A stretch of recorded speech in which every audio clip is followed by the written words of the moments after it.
One Man's Rob Neck Part Y. The Legend Awaken. Chapter 1. The Storm of 1721. They would come for him. He knew it now. The sea had whispered it, and the stars had sealed it. Captain Robert Blackthorne, Rob Neck to the legends that would follow, stood alone in his great cabin aboard the Bloodwake, a tattered chart before him, a bone needle trembling in an inkpot of human ash and shark oil. Outside, the storm raged. The crew had long since abandoned the rigging. Waves crashed over the decks. The sails shrieked, torn to ribbons, flapping like the wings of a great dying bird. And still, Rob Neck worked. The map had to be finished. No paper would do, not for this. Not for the thing buried beneath Isla de la Malediction. Not for the vault. It had to be carried where no fire could consume it. No dagger could cut it free. No man could steal its shape. It had to be inked in flesh. His own. He bared his neck and shoulders before the warped silver mirror. His hands were steady despite the ship's groaning sway. The first spiral burned into his skin beneath the bone needle. Pain flared. He welcomed it. One by one, he traced the route known only to 7 captains of the Brotherhood. All the others were dead. He had made certain of that. "Fools," he whispered to the empty cabin. "You would have opened it. You would have unleashed the tide upon the world." A sharp knock at the door. Then the voice of Greaves, his first mate, now his enemy. "Captain, the storm worsens. We must seek shelter." Rob Neck smiled, lips bloodied. "There is no shelter from what we have summoned, Greaves. You know this." The door thudded beneath a shoulder. "Captain, open the door. The men fear you've lost reason." Another spiral, another sigil. Blood welled along his collarbone, the ink sinking deep with it. The vault's geometry was not human. It was older. Caribbean priests had whispered it beneath drowned cathedrals. He had paid dearly for the knowledge and for the price. Price that would follow. The door splintered inward. Greaves and 3 men burst through, pale, soaked, blades drawn. They stopped short at the sight of their captain, half-naked, bloodied, spirals of unnatural black crawling up his neck and shoulders, eyes gleaming with feverish purpose. "You would betray me now?" Rob Neck asked softly. Greaves swallowed hard. "You sealed the vault once. Now you would hide its map in your own cursed flesh. The Brotherhood is dead, Captain. You must share the knowledge." Rob Neck rose. "I would see this map buried with me before I let fools like you open that door beneath the sea." Lightning split the sky, illuminating the Bloodwake's figurehead through the cracked stern windows. The carved maiden wept salt tears as rain lashed her face. The ship heaved, pitching hard to port. One of the men stumbled, falling against the desk. Rob Neck seized the moment. Blade drawn in a blur, he struck, swift and brutal. Blood joined the ink upon the deck. Greaves roared, lunging. Steel rang. The cabin became a whirling dance of shadows and sparks. In the end, only Rob Neck stood. Breath ragged, wounds burning, the spirals now complete. "You have sealed your own fate, Captain," Greaves croaked from the floor, dying eyes locked on the cursed map. "Aye," Rob Neck whispered, "and perhaps the world's salvation with it." Above, the ship's bell rang out wildly, no man at the rope. The storm had claimed the crew. The sea had claimed the Bloodwake. Rob Neck sheathed his blade. He stood at the stern rail, watching the black waves rise. "I will vanish with the storm," he whispered to the waiting deep. "May no man live to open what we were fools to create." The sea answered with a wall of water. The Bloodwake was torn from the world in a single breathless moment. And somewhere, beneath the screaming tide, a captain's body drifted. Spirals inked upon his flesh, a map to the one vault men were never meant to find. The legend was born, and the chase had begun. Chapter 2. Marina's Last Chance. The letter lay open on her desk. Thick, expensive stock, crisp signature. Dr. Calderon, the review board has concluded its investigation into your recent excavation of Isla Mona. While your efforts were conducted with diligence, the board cannot overlook the absence of verifiable findings or the resulting misallocation of university resources. Your contract will not be renewed. Marina Calderon stared at the words, as though reading them again might change their meaning. It didn't. The walls of her cramped Havana apartment closed in. Shelves groaned with books, nautical charts, battered dive equipment. A dusty photo sat propped on the windowsill. Her father, eyes bright with adventure, holding a compass long since broken. She blinked hard. This wasn't how it was supposed to end. 2 degrees, 16 published papers, 10 years spent clawing a place in a field dominated by gray-haired men with deeper pockets and longer shadows. All of it crumbling because the last wreck had yielded nothing but sand and disappointment. Treasure hunter. That's what they'd called her at the review. Not archaeologist, not explorer. Treasure hunter. Her phone buzzed, screen cracked, battery gasping. A message from Octavio, her old crewmate from the Orion's Pride. Wreck scan from Yucatan Trench, sending now. You'll want to see this, Marina frowned. She tapped the file. A sonar image bloomed in grainy blue. A ship's silhouette, ancient, buried deep beneath the sediment. Uncharted, unclaimed. Another message. We're mounting an expedition.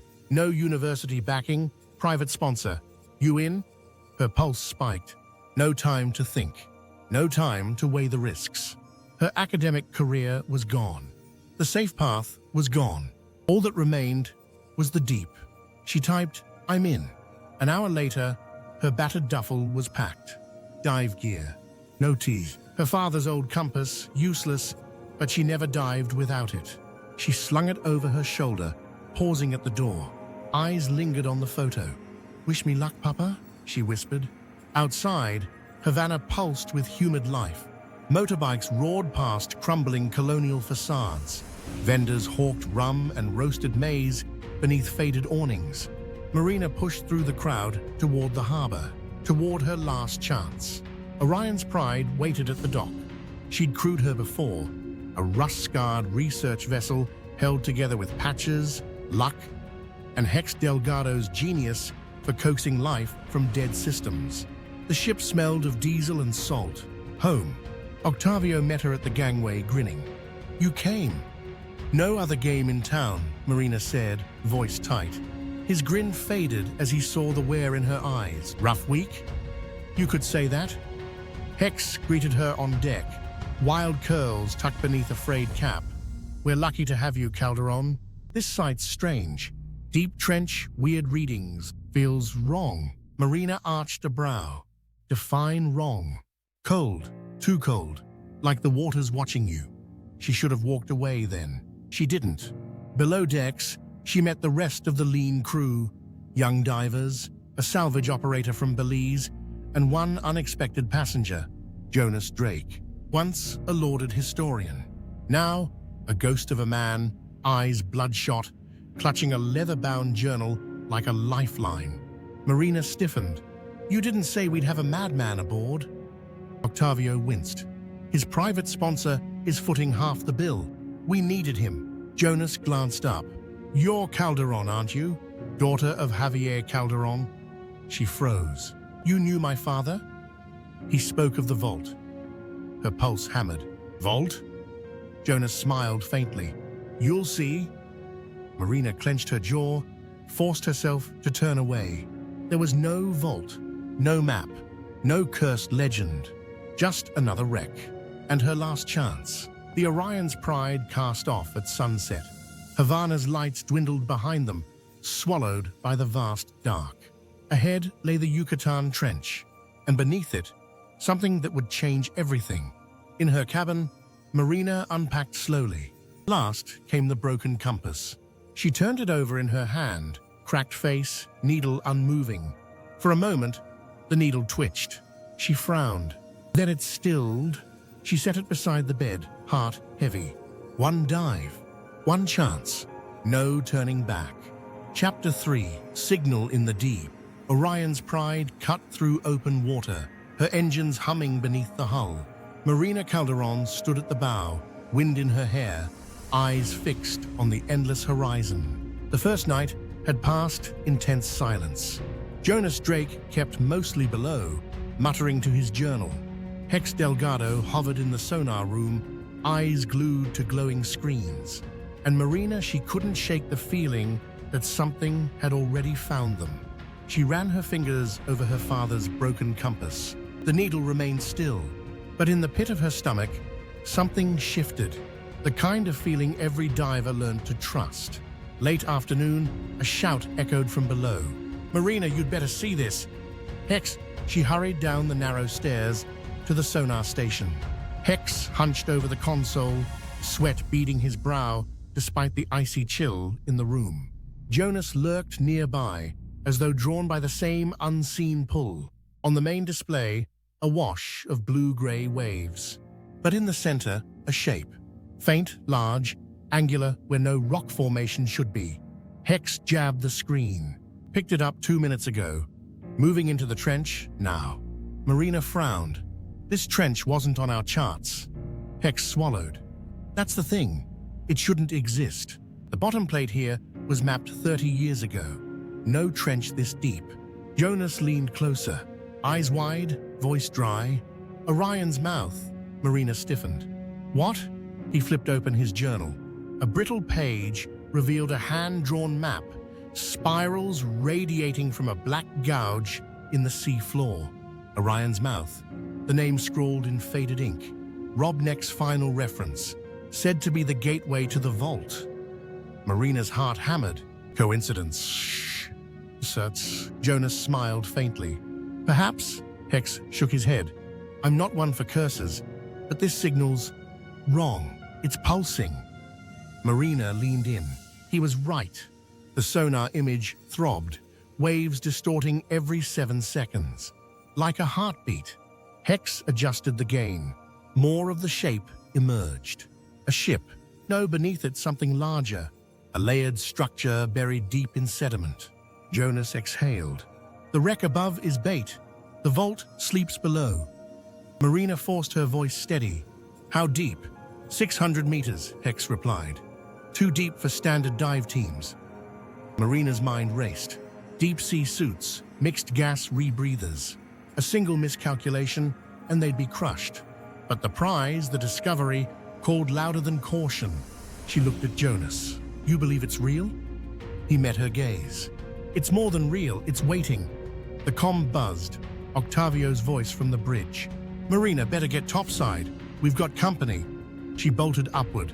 Dax Morales stood at the railing, scanning the distance through binoculars. What is it? She asked. Unknown vessel, closing fast. Military hull, no flag. Jonas cursed softly. The Seal Keepers. Marina's pulse spiked. How can they know? Jonas gave a grim smile. Secrets leak faster than gold. Dax lowered the binoculars. They're still distant. We've got hours at best. Marina set her jaw. Then we use them. Back below, she gathered the crew. We dive tonight before they can stop us. Hex frowned. That trench is unstable. You sure? Marina's gaze burned. We don't get second chances. Jonas closed his journal. Then prepare the rites. Marina blinked. The what? He smiled. For luck. By nightfall, Orion's Pride hovered above the uncharted trench. Floodlights knifed through the black, revealing an abyss that seemed to swallow light whole. Marina stood at the dive hatch, sealed into her suit. Hex double-checked her lines. You sure about this, boss? She met his eyes. No. She smiled grimly. That's why it's worth doing. The hatch hissed open. Icy water surged around her. She dropped, plummeting into the mouth of the deep. Above, the Bloodwake journal lay open on the table. Its pages fluttered in the breeze, and beneath the last entry, a faint spiral began to glow.